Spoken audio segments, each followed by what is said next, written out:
So on the chapter cover, I see that they went to Moege's old design, the old outfit. It's pretty cool. Let me just get straight into the chapter though. The chapter starts off with Shiki and the other guy, I forget his name, but they're making a lodestone blade that we saw in the previous chapter. And I have a few problems about this scene. And it solidifies for me that the fact that the series might simplify everything, even the way the system of chakra used to work. Okay, or at least it's a possibility that they're using the the the deeper hidden understandings of these things, but they're just not explaining it on the surface to the people reading. Like, for example, I think in this scene, they're trying to imply that Shiki fusing his chakra into the blade so the guy can then apply his own, making the blade capable of manipulating sand. Okay? Now, while this concept on the simple surface might sound like it works, the hidden knowledge I'm talking about, it's not really that hidden, but the extra inner workings of how this circumstance can really come out to be, they're not explaining it. And what am I referring to? I'm referring to Keki Genkai, okay? I wouldn't have had a problem with this scene if they just explained how the Keki Genkais and the fusion of two chakra natures actually works, so it can make sense to people. But I guess you have to make sense of it on your own. So let me explain how this might not make sense based on how Keki Genkais work. I'll use the knowledge I have of the data books and the series, and I'll speak about how that system of merging two chakra natures is supposed to work, or used to work, okay? I'm sure there's gonna be so many videos explaining this, like, oh, wind nature plus earth nature equals magnet. That's not how that works, okay? There's gonna be so many videos and people I shall not name, but I can already see the channels making videos trying to explain this when there's somewhat of a hole in this, okay? Let me explain. Kekkei Genkai is a bloodline trait ability, something you can only do if you have the specific bloodline trait or genes to do so, like mixing two chakra natures together to create another chakra nature. In the series, we have not seen two different individuals make their chakra natures come together to create one of the new ones, okay? We have seen Sasuke imitate ice release by supercooling water immediately after he releases it, supercooling water with air. These two chakra natures together would create ice release, but he's only imitating it, applying the physical effects of both properties, mixing them together, and it's imitating the results that the true chakra nature would have, okay? So he can make ice. He said it himself, it pales in comparison to the real thing. Other than Sasuke doing it on his own, the only instance we've seen two characters even come close to mixing their chakra natures together to imitate another nature was with Sasuke and Naruto, trying to imitate Scorch Release. When they mixed the Rasengan with Sasuke's flames, his Inferno style, they achieved something very similar with the same effects as Scorch Release, which is the mix of wind and fire natures. But in their case, they didn't actually create the Kekkei Genkai, it's just an imitation. Second Hokage and others noticed this and commented on it, okay? And the end result was, it was because of Sasuke's Sharingan that was able to mimic Naruto's chakra ratio. That's why the move was able to work so perfectly in sync. Now, I'm not saying you need a Sharingan to come close to imitating chakra nature, but this is the problem. This is the point I have a problem with, right? It seems like behind the scenes, outside of this simple explanation, right? He explained that he merged his chakra. He didn't even specify it was his earth chakra nature, okay, which they should have had him say. That would make more sense. This is how this works. If he specified he's using the earth chakra nature and applying that to the blade, then it would have been a better explanation. But he just said, I'm putting my chakra on the blade, and you activate your wind and you can manipulate the sand. I think that's kind of stupid, because this is not exactly how that works. Yes, while Shiki himself has a Kekkei Genkai for magnet release, his friends shouldn't exactly be able to use that without him being there, enabling that. If they were both holding a jutsu in their hands together, and then, he's using his wind and his earth, Shiki himself would be able to help that become the Kekkei Genkai that they need to be, powering his wind with the thing, right? I don't think he can do it. This is something in the series that we have only known about in theory. It is now being played out and put into real practice, okay? Shiki would have to be insanely skilled to apply his nature to a blade and replicating the same effects as if he was doing his own mixture of two natures, but he's only applying his earth nature to the blade, so it activates with the guy's wind nature. I don't think that's how that should work.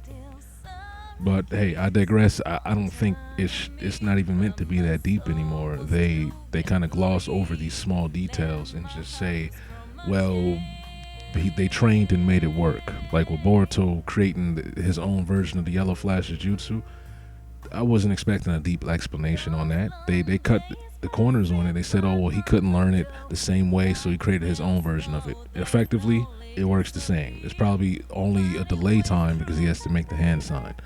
But after a while, he's not even going to have to do that. And he has to, teleport to specific charms that he has to imagine and image in his head. But, I digress. Within the same scene, we see Shiki being questioned about always speaking of his adopted father and being concerned and worried about him. It's always father this, father that. That's what his friend said, right? Not only do we get confirmation for 100% fact that it's only Shiki that is the adopted son of Gaara. For certain, that's what that seems like. He called him your adopted father. He's not his, okay? This statement that he made about Shiki only being concerned about his father, and the following statement with him saying, of course, it's the same with you and how you always speak of Yodo. I think this scene was implying and referring to the main theme of this arc that has been getting harped on a lot, and it's implying that, of course, he is always speaking of the person that he loves or cares about deeply, or someone that he cares about and wants to protect, implying that his friend also loves Yodo and views her the same way. Of course, it's slightly different because he's not looking at Gaara romantically. I'd hope not. But, that's the similarity there. So seeing that this is a very strong theme being used in the arc, and I know I kind of half joked at it because, how it's turned into a ninja romance novel, we're basically reading Makeout Tactics, okay? We're reading Jiraiya's stories. We're all like Kakashi right now reading Makeout Tactics. We can't wait, or I can wait, I don't care, but most people, they can't wait until the next volume of Makeout Tactics comes out. I could wait, okay? I don't need that. I want the ninja tactics again, not Makeout Tactics. But it is true, it's turned into like this romance thing, because like I hate how, okay, now the love they speak of that they harp on in the arc, and we'll get into more of that later because there's a scene where a character specifically mentions the word love, Jorah, right? But them mentioning love in the story, it's not always strictly referring to the romantic side of it. Okay, we got the parental love or just the familiar love or like just friends, right? But a lot of it is romantic. There's multiple characters we can point fingers at, and they're setting up this romantic thing that's budding with the characters, right? So too much of it is romance. Okay, like Enojin being hinted at loving Himawari. This is the second time we got a hint of that. Still kind of weird to me because it's like, yo, you've been watching your friend's little sister since she was basically a toddler. Maybe I'm reading too much into it because like, I don't know, like he's not that much older, but it still feels weird. I don't know. That was mentioned later in the chapter though, so let me stay on track. I'm trying to go in order. So they're fighting this clone of Shiki, and he has infinite iron sand because he's using his blood to make sand. I don't know how he has this much blood or whatever, but like I said, things are being simplified in this series, okay? They don't even have to create that much of a solid reason as how he's producing all this sand, because they're just gonna generalize, oh, he's using his blood. So when he creates way more sand than blood that he has in his body, and it's way past the amount of blood that he should have, they're not even gonna answer that. He's just generating sand. Okay, cool. He's probably turned his blood into chakra and his chakra into blood. Hold on, wait. Future me had to interject real quick. Didn't Hidari get hit with a Chidori and not bleed? So do these niggas even have blood? Isn't that a plot hole? I just thought of that shit. Don't they not have blood? Isn't that something they noticed? So how was Rio using blood from iron from his blood to make. Oh man. Okay, whatever. Take this shit over past me. I'm done. Fuck this.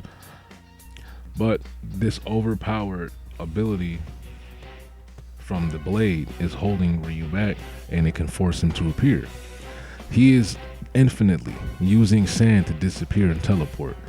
I don't like when a series has a power that can be used so loosely, like the rules around it and the situations around it so loosely that it feels like it's a convenient tool and a convenient time. When he needs it to feel strong, he can just use his power all day to avoid danger. But as soon as the writing needs him to not do that anymore, he can finally be touched without too much of a thought or logical reason behind it. Okay? So far, that second part hasn't happened yet. He's just been teleporting around. Even if Sarada goes through him with a Rasengan, Chidori, he just fades away, okay? Now, I know I talk about Boruto versus Naruto, but his power feels like something that's written loosely. I'll give you a comparison to something in the OG series that felt like that too. Okay, it was something loosely in there, which is the substitution jutsu. Even with it having such loose rules, it's still like, the rules could ruin the fight too. Like substitution jutsu, if that shit got out of hand, it could have ruined fights. Like, oh, this guy's subbing, oh, how come he didn't sub here, right? These are the questions you would ask. But it was used smartly. It was used as a trick to switch the pacing up, or it would only be used during the introductions of a fight. Someone, if they randomly substituted, it wouldn't always be back to back in the same fight. It would have been at a point that was convenient, or a turning point in the fight, like a little climactic moment. It could be a tension maker or a tension breaker. You think the person's getting stabbed, but they actually disappear. And that can also be created. It can create more like an intense back and forth, often capitalized on with a strategy behind it or some sort of trick that we're seeing on screen. Naruto, like his shadow clones, for example, being used in so many different practical ways.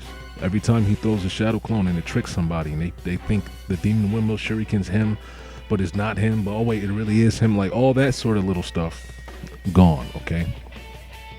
But he's just disappearing, taking hits. As soon as they force him to stop disappearing, he throws out all of the claw grinds that he can. But before this scene, I should rewind a little bit and talk about what happened and interrupted their fight, okay? Because the scene with the claw grinds is at the end. Before we get there, we get a quick switch back over to Matsuri and Konohamaru. Konohamaru is still harping on the fact that she called him a name, and he doesn't like it, and he's serious about this shit.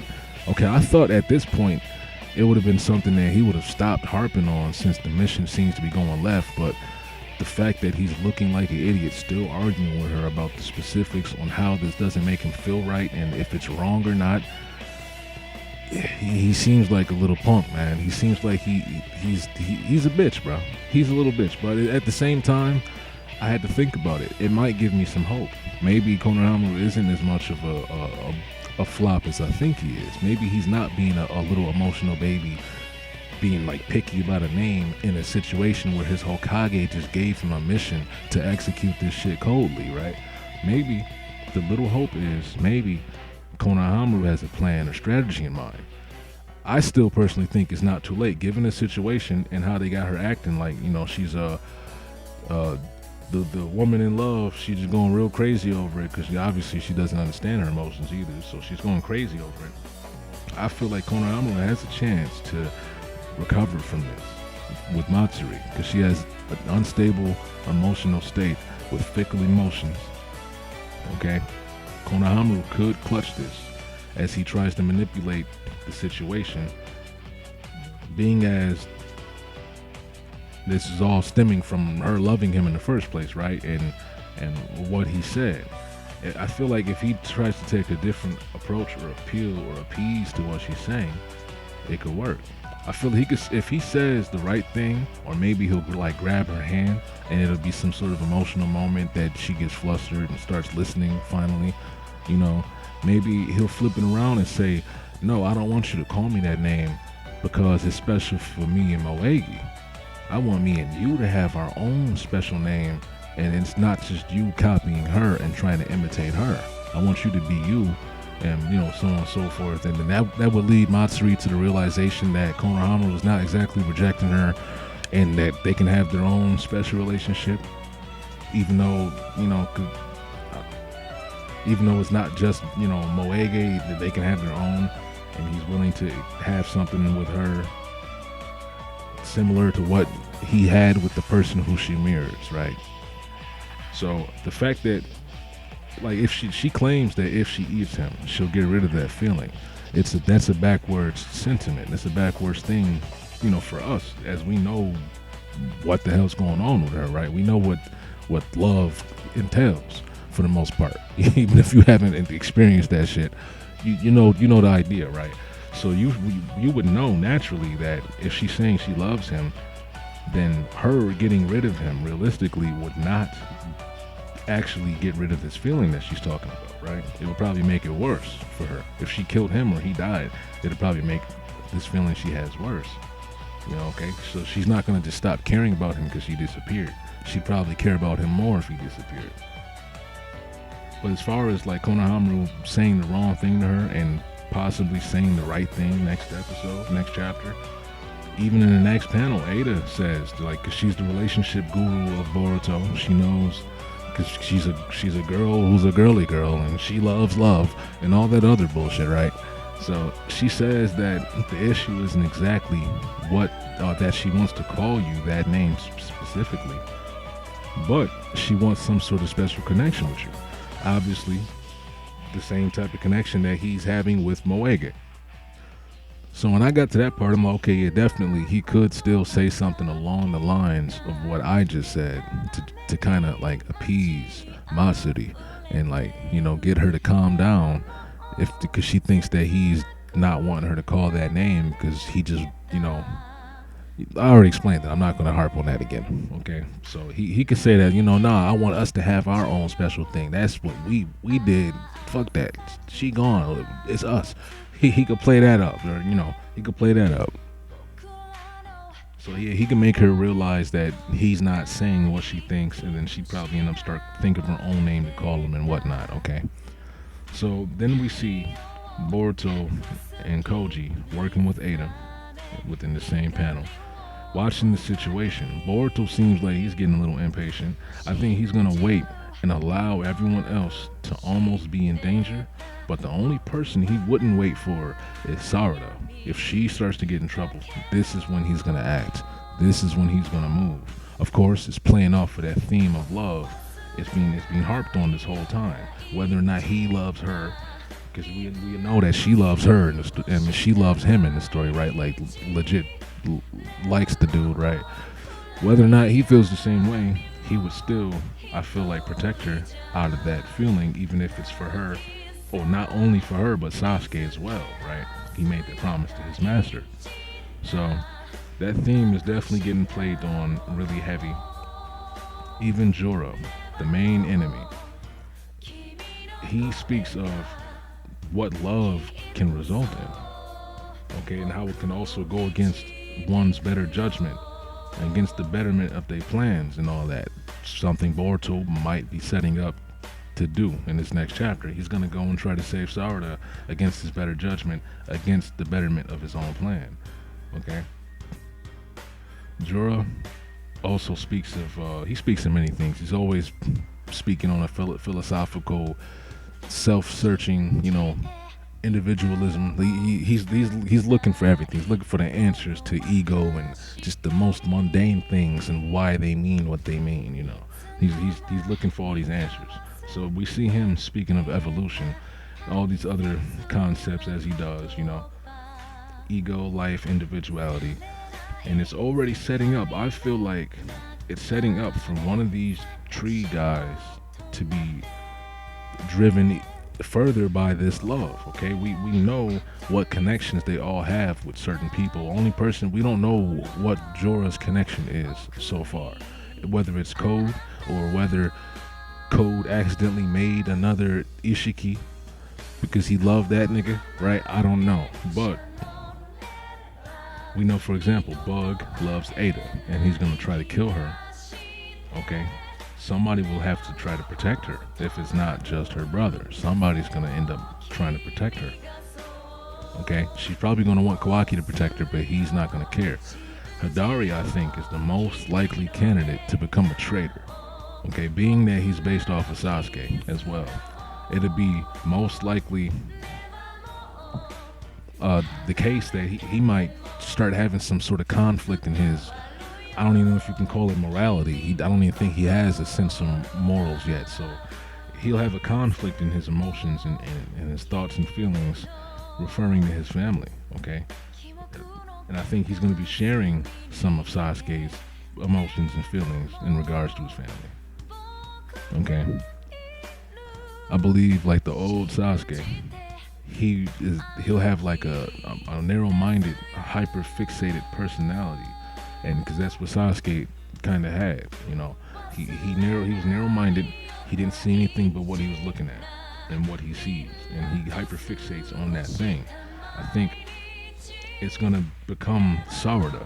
He's gonna hyper-fixate on her, like he's already kind of doing, like with his nature and his instincts, and he's gonna begin to understand the feelings he has in his own way, and they might develop into the type of love that Sasuke has for Sarada. So then Hidari will now in turn want to protect Sarada even against his own allies.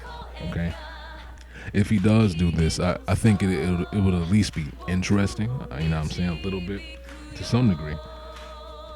But because I've always liked characters that are like they become like this new being, and they gotta kind of figure out and they're newborn egos, and they're kind of understanding these small concepts, and they're getting their own perspectives on the way things are. I've always liked that idea. So that idea is never too bad for me when they did that. How it happened didn't make any sense. Code's blood mixed with Tail Beast. He does not have create all things jutsu. They just did some bullshit that broke the rules, and he made Tail Beast people with his blood and chakra. Okay, but we're not going to harp on that too much. But we see Jorah even speaking of Ino Shikacho, okay? In his brain, he's really questioning them because he's seen them do something with his own eyes that seemed foolish, and he knows that they're beings capable of intelligent thought, and they would know that the actions that they took are foolish as well, but they still chose to do it. He was perplexed about that. And he comments about how Inogen, who he says particularly risked his life even more recklessly than the other people in the squad. This is also hinting at him having feelings with Himawari, like I just said earlier. But in a realistic story, with some romance and stuff happening, this shit won't even make any fucking sense. Not only they're in completely different grades, but they barely have had any interactions outside of anime filler. But with a grain of salt, I know the manga does look at the anime, and they use a lot of the anime only things in reference to this world, right? Like certain characters and Boruto's classmates. The fact that Sumire exists, right? She was an anime only character. Even that dude, all his classmates, Denki, and the other guy that we don't care about, and the other guy that we don't care about, all of them anime onlys. They pop up in the manga. Sumire is still in the manga today, and she still matters. So they might I can assume they're going to be using the small character interactions that they've had in the little filler episodes, which never really had any like seeds of romance, because that would have been weird back then. She was like a super little kid, and he's about 13, and that's like some weird young grooming situation. I don't know what the hell this is gonna be. They was drawn, and okay, let's not harp on that too long though, because that's a little crazy. But it won't even make sense. It's like, bro, come on. So it's just gonna be like a magical, one-sided feeling. She's gonna start liking him now because he saved her one day, or is he just gonna be loving her from the shadows? Like, I don't know. That's weird. But I digress. I feel like Jorah's words are foreshadowing for one of the god trees to act out in a form of betrayal or some sort of extreme measures that they're gonna take, even if it's not betrayal, but they'll do some extreme emotion-based action that might fall back on them and like get them mess up their plan or something. And now we know that whatever type of thing they're gonna do, it's gonna be specifically revolving around and have something to do with their object of love. each and every one of them, their object of love and their understanding of this thing or these other people. That's what it will be, these other people. As Jorah said, they got to understand their concepts, these concepts and the desires they have. So I think Hidari could enter the leaf. He might stumble upon Sakura. Like, even if he doesn't do that, I can see he'll continue to chase Sarada. And then if he encounters her again, he'll either do the obvious, which is try to devour her, or they'll have some sort of interactions, okay? Like, almost like he's feeling like Sasuke again. I think it'd be sweet to see him break out of that, because it's Sasuke, and they would just show a lot, like, yo, okay. They're probably going to harp on that, like, yo, our bonds, our love and shit goes beyond this, it goes beyond that, this barrier, that barrier. Even though it's not Sasuke, he still, looks at his daughter the same. It's probably going to be something like that in the end. I feel like, because they're going to do that with Boruto and Himawari eventually. If the fox doesn't just tell her who Boruto is, she going to end up still being on Boruto's side, even though she doesn't know he's her brother. She's just gonna do that, and it's gonna play out narratively in the story. Like, oh, yo, look at that. She found her way back to him, even though she forgot about him. It's gonna be that type of thing, So the chapter ends with the part I was at earlier, with the claw grinds all coming out of the Ryu, right? They're all coming out of Ryu. They finally stop him from hiding with the sand blade, okay? And this is a problem right here, a little bit for me, because the claw, like, how was he not able to cut through the claw grind, okay? Boruto's cutting through them like butter. Now that's Boruto, okay? They got him souped up super strong, okay? Otsutsuki DNA, he's strong. Whatever, but Sarada herself also was like, she was blowing through them claw grinds, blowing them up, knocking them out. Okay, it seems like these guys' powers are switching on and off. I thought they were going to be a big problem the first time we saw them, but then they were getting dealt kind of easy. The Leaf Village was handling them, albeit a lot of people got absorbed, but they generally were handling them after they realized, okay, we got to handle them this way. We can't let them touch us. They were kind of handling them. Boruto pulled up to help them. Yeah, it would have been worse without him, but I just feel like this dude, he's looking too weak. Okay, if Sarada can one-shot these dudes, how come this other peer in the village adjacent to theirs, how come he's not around her level? That doesn't make any sense to me. Shiki can apply his magnetic chakra nature to blades and shit now and let other people use, like, that's crazy. He's got to be skilled as hell to do that. Are you telling me his friend can't cut through a claw grind fully? And you telling me now all of a sudden Sarada can't fight multiple of them? Even with the Sage Mo Mitsuki next to her, who is like stronger than her, no doubt. Okay? But his sword is getting stuck. That's crazy. He's on this mission. How was he not able to cut through one of those? I'm sure Boruto, like, I don't know, bro. Even if he wasn't using the Otsutsuki strength, he's probably cutting through them, period. I feel like it was a lazy and trash way to get rid of the sword. Because that's all it did, and it was to get rid of that. It kind of makes his character seem weak for me, okay? But the chapter's over. I think Konohamaru could make her change her mind with the right words or action. And I think as far as the other fight goes, Boruto will probably come in to save Sarada if she doesn't pull out her Mangekyo Sharingan or some other tactic that they have in their back pocket, okay? Maybe this is a cliffhanger making it seem like both sides are going to lose. But right before that happens, in the next chapter, they're all going to start flipping the tables around. And Konohamaru, damn near, he about to put something on that tree. He about to put something on that. He about to put some wood on the wood style. No, let me stop. He about to open up that trusty. He about to open up that tree ussy. Say, hello, I'm Konohamaru. I'm taking a peek. Sarada awakens her shit. Mitsuki puts it in high gear, because he should be able to handle some claw grinds by now at this point. Like, come on, Boruto can lay waste to all of them. You telling me Mitsuki can't? He can't wind blast and cut some of them niggas in half? That's crazy. It doesn't make any sense. He should be able to cut all of them up. All of them. But okay, I'm digressing, man. 30-minute video. I think talking about the beginning part with the Keki Genkai took a lot of time out of me. But hey, it was worth it. I don't know if I explained that perfectly either. I kind of like went off of my notes and then was saying other stuff too. So, hey, all I know is we've never seen that situation precedent before. The closest we got into it, it wasn't even a real Keki Genkai. So I don't know how he's manipulating Iron Sand to this level by just activating the fucking chakra blade. And it's not even pulling itself to the blade. It's not even gathering to the blade. He's not redirecting it by like using the blade as a guide marker and, have the sand follow me. I'll run over here with the sword and all the sand chases the sword. No, he's just pointing it and he's making him gather in a spot remote from the blade. That's not near the blade. It's crazy, but it doesn't have to make that much sense. He has it. He does it. They did it together. It's working, okay? That's the deepest explanation we're going to get. Same thing with Kurama. He said, oh shit, I don't know. I'm here. It don't even matter. It don't even matter. So, like, this is what we're getting, okay? I had to make a Boruto review. 30 minutes. I'm out.